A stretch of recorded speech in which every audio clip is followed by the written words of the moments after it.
আসসালামু আলাইকুম। সবাই কেমন আছেন? আশা করি ভালো আছেন। তো সামনে ১২ই ফেব্রুয়ারি ত্রয়োদশ জাতীয় নির্বাচন উপলক্ষে আমরা যারা ভোটার আছি অবশ্যই ভোট দিব। তো ভোট দিতে গেলে আমাদের যা লাগবে তা হচ্ছে ভোটার কর্মী নম্বর এবং ভোটার আইডি। তো এইটা পেতে হলে আমাদের অনেক নথি খোঁজাখুঁজি করা লাগে। তো এখন খুব সহজেই এই স্মার্টফোনের মাধ্যমে আপনারা এটা দেখতে পারবেন। তো এটার জন্য প্লে স্টোরে গিয়ে সার্চ করবেন স্মার্ট ইলেকশন ম্যানেজমেন্ট বিডি।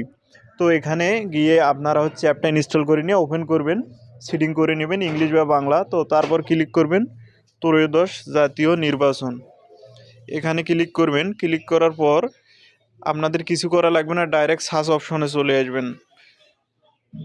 তো এখানে আমরা সার্চ করব। তো এখানে দেখতে পাচ্ছেন ত্রয়োদশ জাতীয় সংসদ নির্বাচন। তো এনআইডি নম্বরটা দিব এখানে, আর হচ্ছে জন্ম তারিখ নিচে দিয়ে দিব। তো এনআইডি নম্বর ও জন্ম তারিখ দেওয়ার পর আমরা সার্চ অপশনে ক্লিক করব। তো এখানে দেখতে পাচ্ছেন আমার কিন্তু ভোটার নাম্বার চলে আসছে এবং ভোটার কর্মী নম্বর যেটা লাগবে সেটা কিন্তু চলে এসছে এবং কেন্দ্র সহ চলে আসছে, এবং আপনারা চাইলে আপনাদের কেন্দ্রের ছবিও দেখতে পারবেন। তো আশা করি বুঝতে পারছেন।